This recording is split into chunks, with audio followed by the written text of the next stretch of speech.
Welcome, everyone, to PostPhDirections, the podcast that helps early career researchers navigate the transition from academia to industry. And today I'm really excited because I'm joined by Sophia Parks, a former participant in the Alma Me Job Accelerator program. Sophia spent her adult life in academia, completing a PhD in toxicology at the University of California, Riverside, and followed by 2 postdocs, including time at Stanford University. After Sophia became a mother, she realized that academia was no longer financially or personally sustainable, and she decided to make a change and joined our accelerator program in September. And by November, she had secured a new industry role aligned with her strengths. In this episode, Sophia shares her honest journey, the mindset shifts that changed everything, and what finally helped her break out of the academic hamster wheel. Welcome, Sophia. Thank you so much. I'm really excited to share my story. Very excited to have you here, and I'm sure you're going to inspire so many other PhDs out there with your story.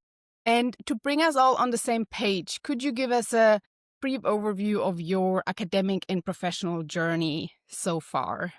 Yeah, so I did my undergrad at UC Riverside also, where I was pre-med. I thought I wanted to go to med school.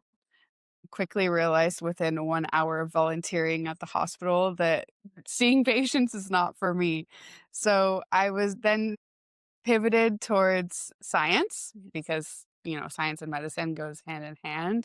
And I've always been interested in just doing research, doing scientific experiments.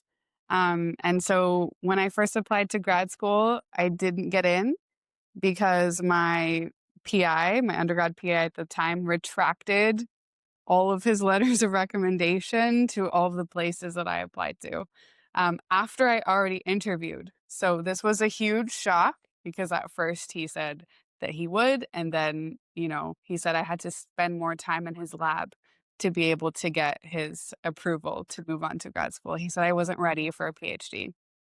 So I went around to departments at my university to see if anybody was looking for a student, trying to secure a lab before getting into the program. And I met my PhD advisor, and he said, yeah, I will take you as long as you do some rotations and we'll see how it goes. And so I got into the program. Again, ended up in an environmental toxicology program that was not my interest at all. I was interested in biomedical sciences because I was so closely aligned with medicine. So that was like my first struggle. My PhD advisor, the whole experience was amazing. And that really got me interested in academia, being able to do, research projects that are interesting to me, not having to do some research because it's profitable or something like that. But that kind of is a rose-colored glasses point of view, it's not sustainable. I thought I could do it when I made it to Stanford for my postdoc. I spent 2 years there and realized that a postdoc is basically like doing a whole nother PhD. Coming up with projects, doing all of the research on your own, trying to publish, trying to secure funding. But I still was like, okay, I can do this. I did a second postdoc after that, actually in Barcelona. And then that's when I really woke up. I was like, wait, this is not functional at all. Trying to secure funding internationally was a nightmare. And then keeping up with new experimental lines, but not having enough money to do those experiments, and competing with labs that do have that money. So that's when I realized this isn't working. And then, I tried to find some industry roles also in research, because I'm a wet lab scientist. I do in vivo work, in vitro work, but all hands on. So I thought that was my life. I thought I would be stuck going somewhere for work for the rest of my life. But after becoming a mom, I realized I didn't want to commute and I didn't want to be gone for so many hours of the day. Because, you work for 8 hours, but you're gone for 10 or 11, with the commute and everything. So yeah, that's when I found the program because I wasn't landing any industry roles anyway, and I figured I'd give it a shot. And then when I did, I worked with Angela and we identified that a project manager or product manager position would align with my sort of my strengths and the way that I want my life to look, like more remote and not so intense. I know. So thank you for a very nice summary. So I would like to go back to the time where you realized that academia wasn't serving you anymore. Was there anything that actually caused you to feel like, okay, I need some more stability. I don't want to do this all the time, trying to secure funding, surviving. Was there a point, or what was your motivation where you said enough? Because you did already 2 postdocs, right? Yeah. Yeah, I mean, so I got to the point where I had applied for, I think it was 5 fellowships, like to fund my salary, and 2 or 3, no, 3 like international project grants to fund the research project lines. And I didn't get anything. Nothing. Not with a PhD at UC Riverside, not with a postdoc at Stanford, not with a novel research idea that had enough proof, something that I'm the expert in, not with the right collaborators where they're experts in what I was going to bring to the project. I thought these grants were perfect based off of the time at Stanford when I learned how to write grants and the Grant Writing Academy and all of the experiences that I've had writing grants for 10 years in academia. To me, these grants were perfect. And I got really good scores, but none of them got funded. And then my PI said, well, if we're not going to be producing papers, if we're not going to be funding projects, then I may as well put all of my money into the clinical research. And that kind of conversation, I was like, I'm doing my best and I'm not getting anywhere. And not only am I not getting anywhere, but I'm not secure. That whole, like, because my PI was paying my salary and paying for the experiments. And if he decided to pull everything and move everything into the clinical side, what am I going to do? Look for another postdoc? And that sort of situation, I was like, I'm 30 years old now, which is not old, but for me, it's like a milestone year. It's been 4 years since I graduated with my PhD. And yeah, the timeline, I was like, this isn't working out. I need more stability and I need to feel more valued because you know how it is. You're doing the work of 5 to 10 people all on your own. And then on top of it, you're not being valued. So that was the turning point for me. And I think it's so interesting what you said, because I think it's so, I think, first of all, what you experience, we know a lot of PhDs experience it. If you look at the numbers, I think only 5% out of all the PhDs that start a PhD will make a scientific career. And you had all the credentials. You came from one of the best universities in the world and you couldn't make it. And you did some novel research. And it just shows how competitive and how hard it is. Even if you on paper have everything, there is a chance that you won't make it, right? Yeah. I can see how after 2 postdocs, at some point you're at this point, okay, you either start your own thing now and you become independent, or maybe you need to look into a different direction just to get that sense of stability and security that you can actually provide for yourself and you're not dependent on someone else anymore. And I think you also mentioned earlier that you became a mother, and I think especially when you have to provide for someone else more than just yourself, it's of course a different motivation. Thanks. So also you said earlier, and I kind of want to talk about this a little bit, you said, yeah, I wanted to move into industry and I thought about bench work because I guess it felt the closest. Can you take us a little bit to the time when you decided to move into industry? How did you approach it? And what were your thoughts and challenges that you had at the time? Yeah. So already while I was a postdoc at Stanford, I was dabbling in the idea of industry, mainly because of the Silicon Valley salaries, you know? So I did a couple of visits to Amgen and AbbVie to see what it's like there. And of course, our visits were to the labs there. And so it felt more like factory line work, to be honest. But yeah, so that's why I didn't pursue that at the time. I was like, I want to do creative, independent research. And then flash forward 4 years later, I was like, okay, I'd rather do factory bench work and be paid a livable wage than like float around doing creative research that may or may not get funded. So yeah, I applied for a couple of roles that were like hybrid. So some product manager roles and then lots of R&D positions. Because that's really all I know. I know how to do cell culture and animal surgeries and flow cytometry and a little bit of computer work, just enough to analyze the data. I never thought I would like to sit at a computer for, 8 hours a day. Um, I've also been commuting for 12 years. For the whole time I've been in academia, and even when I was a student, I was commuting at least 1 hour per direction. So 2 hours at least per day. And after becoming a mom, I realized how much time that is wasted. And so I was like, I want to transition to something that's fully remote in industry. And I actually first looked into maybe getting an MBA, like, or doing some more like school. There's also these like career changing programs, like the one I can think of is like Fortray. And they do like a course in like UX design or like project management. And then it's supposed to help with your transition. But I was like, I don't want to do any more school if possible. I don't want to have another credential.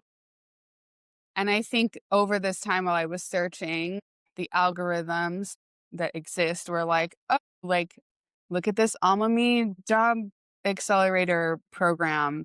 It's an industry transition. And then I was also asking ChatGPT, like, based off of all of these things that I'm good at, what kinds of remote careers could I have in science, industry, or like health tech, something adjacent to that?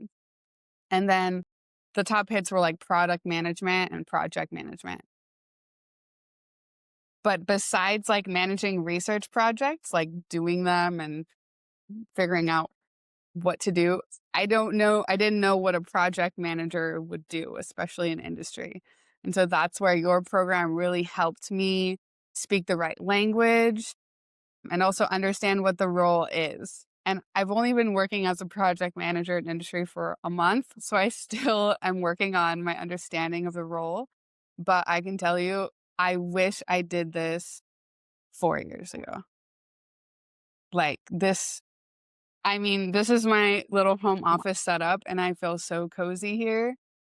And the work is also not so stressful. My salary doesn't depend on whether or not my creative idea is like convincing to a committee of researchers that I will never meet, probably.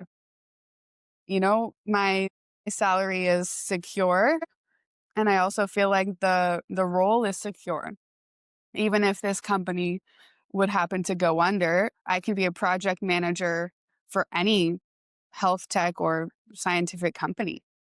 And I think that's invaluable. That stability, like, honestly helps me sleep at night, honestly.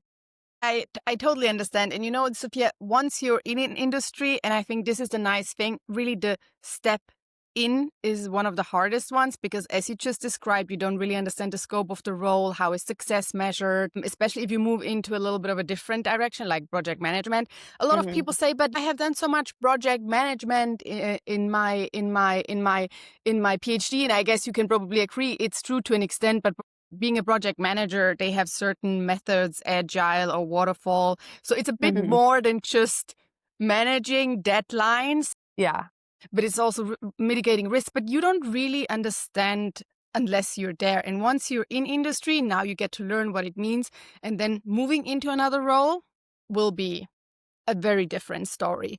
But I Yeah. also want to point something out that you said that a lot of PhDs do when you said, oh, maybe I should just get an MBA. And, Sophia, this is such a PhD mindset. I just need to get more skills. I just need to upskill. Because I think in a way, we don't often recognize ourselves as experts, and it's really the environment. I sometimes wonder, what is it when you look at the confidence of a master student? They walk out, yeah, I can put leadership on my CV because I have organized this event. They have such a different level of confidence. And then you look at a PhD postdoc, and it's like, it's so, but I guess it comes because we always work with, or most of the time you work with world leading experts, right? So at the end of the day, you're still the lowest in the chain most of the time when it comes to knowledge. So, but recognizing that we're already experts and we don't necessarily need to get another certificate, another credential just to be able to secure a job, I think is so, so important because, and I'm glad you didn't do it because you didn't need it at the end, right? You managed to move into industry actually in a really good time frame, I would say, after you joined the program. If we can go one step back, Sophia, when you tried to move into industry yourself, what were your challenges and what was your experience? Because there was a point, obviously, when you decided it's not working for me. I'm deciding to invest into this program. Yes. What were these moments for you, or what was the challenge that made you think, okay, I need support?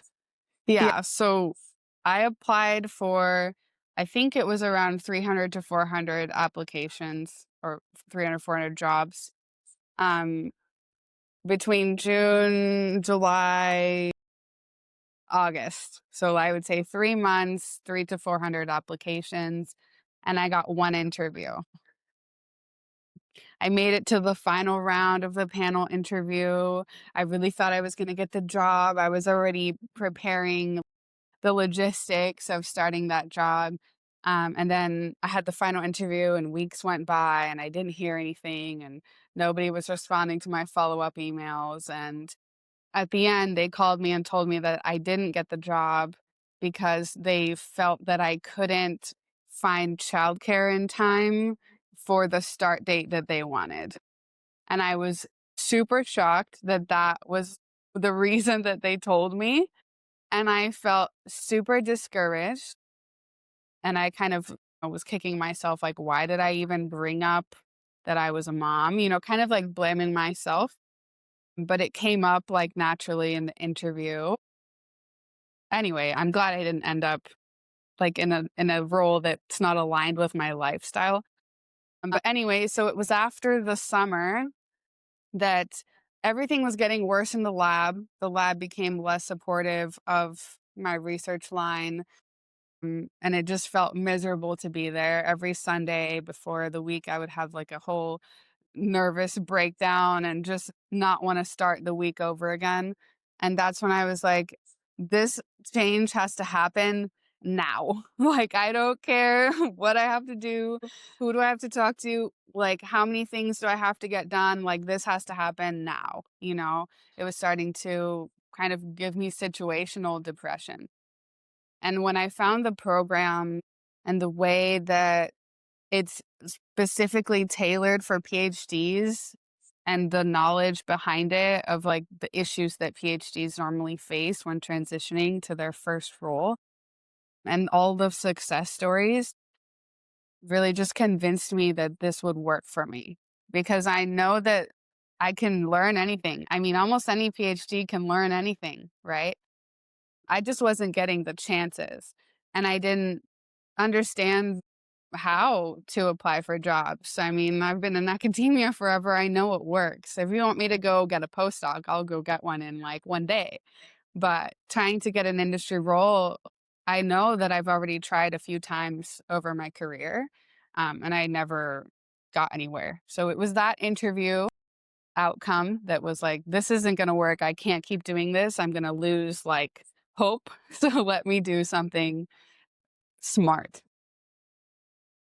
First of all, I'm so sorry that they rejected you for that reason. But I always sometimes think maybe it's good because it shows a misalignment in values. So maybe you don't want to work for a company who thinks like that. Exactly. What I think is so interesting, and I kind of want to point this out because maybe Sophia, so you said you applied for around 300 to 400 jobs in 3 months and you had like a few interviews, right? But you made it to the panel, you thought you get it. So then you joined the program. The exact same person. We didn't upskill, you didn't change anything. Can you tell us what happened once you joined the program? Because what is so fascinating for me, Sophia, is when you take the same person who tried like crazy before and you reframe their experience and the way they present themselves to non-academic employers, and all of a sudden you get interviews and you land a job. How was, can you take us a little bit? I think this is so fascinating to me, honestly. Like, Yeah. can you tell us a little bit about how the program transformed these outcomes for you? Yeah. So what was really great with the program for me was also the self-guided courses so that I was able to get started even before the professional remake of my CV. So as soon as I did the course, I changed my CV based off of that advice. And the first job I applied to with that new CV, I got an interview. I didn't end up getting that job, but, that's a separate thing. But literally, I sent that application. A few hours later, I got an interview. And that kind of just like motivated me immediately that, like, hold on, this is going to work. If I put the effort into this, I'm going to see the results. And then every week, meeting with Angela through the program, I learned something new. Or we tweaked this about my resume. And every time we did something, or every time I learned something more based off the advice of how to do an interview for industry and how to speak like a normal person, not over explain every single detail. Every time I got more knowledge from the program, I saw the results. It turned into I was tired of interviews. I was like, I had 3 to 4 interviews per week, and sometimes when I would do the interviews, I was like, "I'm sorry, can you remind me, like, what job this is again?" Because I was just so confused, like, it was a lot to keep track of, and I was emailing Angela all the time, "I have another interview, I have another interview." It just became, like, a force, like, I was, like, riding a wave of interviews, and even when I didn't get the jobs, like, I knew the next week there was more interviews. And so that I think the mindset and the belief that it's going to happen really made all of the difference. Honestly, Sophia, I think you said something so important. The mindset, it really makes a difference in the process. And I can see this 100% with the people who walk through the program like this, and some that struggle a little bit more. When you have a growth mindset, when you integrate everything you learn, when you go in with curiosity, if you want to get a job and you put yourself out there and you're open and curious, I really do believe with the right tools and the right resources, you can absolutely do it. And I mean, you're proof of it, right? You had so many interviews, which is actually a luxurious problem to have so many interviews. But this is what we always say. We want to get people in a position where they have optionality. So you're not in a position where you say, I have to take that job because I have literally one interview. But you're like the ideal case scenario of someone who goes through a lot of interview processes and then at some point has potentially more than one offer at the table and can actually choose, right? And I think also I don't know how you felt, because I think for a lot of PhDs, the interview process is really tricky. And the good news is when you get so many interviews, you can actually practice, learn, and integrate in the next interview round immediately. So I think that's also probably has helped you a lot because you got the chance. I see that also in the program. People who interview more, obviously there is a higher likelihood. If you interview more, you have a higher likelihood of getting a job.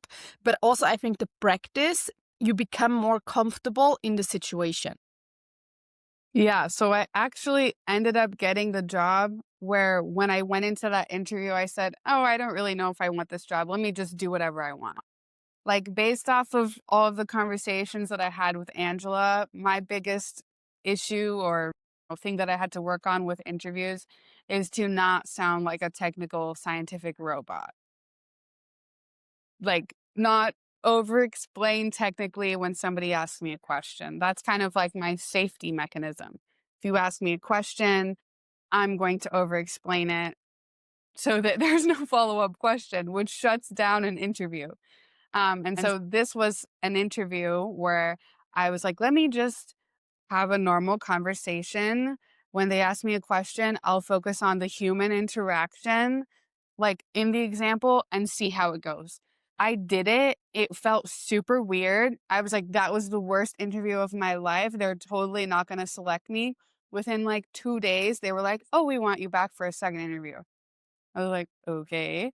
So then I did the same thing. I was like, let me be very human, not over explain anything, just try to focus on the connection. And then again, we'd like you back for one more interview. I was like, is this the way that you interview? So then I did it. And then I think that was like a Friday. And then the Monday morning they called me and they were like, hey, you got the job. And I was like, so shocked. I was like, this was in my opinion, it was the worst interview based off of how I've learned how to interview in academia. And yeah, now I understand. Now that I'm in the role, I understand most of the work is conversations. If you can't have a conversation, you're not going to be able to do the work. I get it now. I love that you brought this up, Sophia, because many operate on the wrong assumptions on how you should show up in an interview, and it actually gets in their way. And it's interesting that you thought it was the worst when this was actually what was working, right? And it just Mhm. shows what we often think is the right thing is not actually the right thing. And I mean, it's one of the things, and I'm sure Angela coached you on this all the time: human connection, build rapport, connect with the interview. But when you think about it, Sophia, at the end of the day, just like you said, it's all about conversation in the job, right? It's just like be able to have a conversation with anyone on the team and Mhm. communicate in a way that everyone can understand. Even if it's technical Yes. language, you need to be able to simplify it. And being able to have that conversation is critical in order to move forward, because all of a sudden it's not only your project, but you're part of a much bigger puzzle and you're just one piece. But also, of course, when you think about the hiring process, it's a sales process. And you present yourself, and at the end of that, you sell your expertise and you get a monthly salary. So, of course, if you manage to, and we know that works in sales too, in a sales Mhm. process, connecting with people, think about it, right? You bought into the program probably because you had a really good conversation with Angela, you liked her, Mhm. you felt the connection. If you hadn't felt that connection, I'm sure you wouldn't have bought into the program. Exactly. So at the end of the day, we try to make things very complicated when they could be so simple. Thank you so much for bringing it up, because this is something a lot of PhDs, they kind of kill people with a lot of detail, a lot of expertise, and everyone just Yeah. sits there and is lost and can't even follow what you just said. So I was doing that for all of the interviews before. Yeah. Sophia, this is a reality for most. I think why a lot of PhDs struggle, because they don't, and I actually don't think it's only PhDs, but I mean, that's one of the reasons why we developed the program, right? Because we Mhm. saw that we can really make an impact in PhDs' career trajectory if they operate on the right resources and tools. As you said, you can learn anything, you can figure it out, but you need to have a source where you can rely on and it's credible. And this is what we Exactly. really wanted to build with the company. Mhm. What do you think Okay. was your favorite part about the program? What was it that you walked out and said it was worth? Because to be fair, a lot of PhDs walk in and they don't necessarily. It's sometimes hard to see why they should give us 10%, right? And we're very transparent Mhm. about this. So what do Yeah. you think made you walk out and say, I'm totally happy to pay these 10%? What do you think the program did for you? I I think think there's so many things like why I would say that it's worth it. The first most simple reason is that without it, I would not have this job. And I honestly think that. Not that I wasn't capable of, doing this job at all, but I wasn't on my own equipped to land the job. It was like a mindset shift in how I communicate and all the things we already talked about. But the expertise of Angela and how she's able to see how you are interviewing and how you're communicating and why that's not getting through to the hiring committee and how to fix it and working with you on that until you do fix it. I think there's nothing I've ever done, like in learning anything, has anybody worked on something with me until I get it. Normally, people give you the information and then they expect you to integrate it on your own over time, right? Maybe they will give you some more tips once or twice, but being able to meet with Angela every time before I had an interview, if I wanted to, and then going over like a bite-sized piece, maybe 30 minutes on explain this to me. And then she would say, okay, this is what you said, but this is how I would say it. And seeing like my own answer changed to like the more industry appropriate answer was invaluable. I can take that with me to any interview that I have in the future. On top of having a super curated, perfected CV that I can evolve and change over time. It's the program didn't just give me information, it wasn't just really a class. It gave me things that I can bring with me for the rest of my career. So even though right now, yeah, the 10% feels kind of steep because it's my first industry role, but the mindset is like, this will accelerate, literally accelerate my career so that even though the investment is now in the beginning, these skills that I've learned will help me for the next role and the next role and so on and so forth. I love that you called it an investment because I think that's really what it is. You invest in yourself and it's an investment in your future, in your career. I'm glad you did it. Sophia, you have such a wonderful story and I'm really happy that we can talk about it today. If you look back, what would you tell anyone who is in a similar situation as you were, who maybe feels underpaid or is afraid of leaving academia to stepping out? You said, oh, I should have actually done that 4 years ago. And Sophia, so many PhDs feel this way because there is this fear of losing the identity. Who am I if I'm not an academic, right? And there is this fear of stepping into a new world where we have no idea what they want from us, who they are. What would you say to someone who's in a similar situation as you were back in the beginning of the year? At first, being a scientist and being able to do like complex technical experiments was my identity. It was where I gained my value. I felt valuable in the world because I have this super highly technical skill that only a few people can do. And my reason for staying in academia was that pride. And it took the mindset shift of becoming a mom that kind of changed my identity just because that's what happens, that made me realize my life is more than this super highly technical skill that I can do. Like, just because you can do something and you've spent a lot of time working at it doesn't mean that you have to allow it to drain the life out of you, literally. You don't have to give your whole life to something just because you're good at it or you can't do it.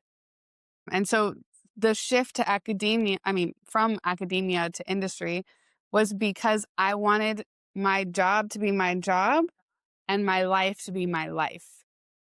And I think that mindset shift allowed me to leave academia. Academia had me in like a cult trance. Like, you can only be successful if you are an academic, you become a professor, you become tenured, maybe you even become a distinguished professor. This ladder that I had been like so focused on made it seem like I was only worthy if I achieved that. And then after becoming a mom, I was like, really, I just want more free time and I want to just do work that doesn't drain all of my energy all of my creativity and all of my time. And once I made that mindset shift, that's when I was like, okay, now it's time to move to industry because I know that the the workload is better, the work-life balance is better, and the amount of effort it takes to do the job isn't as high. Cool. Thank you so much. So, Sophia, if now someone says, "Oh, I really would love to learn more about Sophia," where can people follow you or learn more about your journey? Yeah, so I just started a new Instagram account for this exact reason. It's at Dr. Sophia with 2 underscores, because the 1 underscore was already taken. And yeah, so that's where I'll be documenting this transition into industry and a softer motherhood life. Awesome. I will also link it in the episode. So whoever wants to follow you, Sophia, what it means to work as a project manager after a PhD and to be a working mom. And Sophia, I just want to say thank you so, so much for sharing your journey so with such an honesty and like so openly. And I think it's going to be so inspiring for so many people out there or PhDs who can relate to where you were and they are potentially in the same situation. So thank you so, so much for sharing and thank you so much for taking the time. And yeah. Thank you for having me. And I also want to quickly say thank you for everyone who has tuned into this episode of PostPhDirections. And we hope it gave you something to think about or act on as you explore life beyond academia. And also, again, if you enjoyed Sophia's story, be sure to follow her on Instagram at Dr. Sophia __. Yes, 2 underscore to keep up with her transition and her insights on what it means to be a working mom. And also, don't forget to check out the episode description for any links or resources mentioned. And if you found this episode helpful, share it with fellow researchers and consider subscribing so you never miss an update. And if you look for some more support in your own transition, go and check out our AlmaMe website, or if you got curious about the program that Sophia joined. And with this, thank you so much.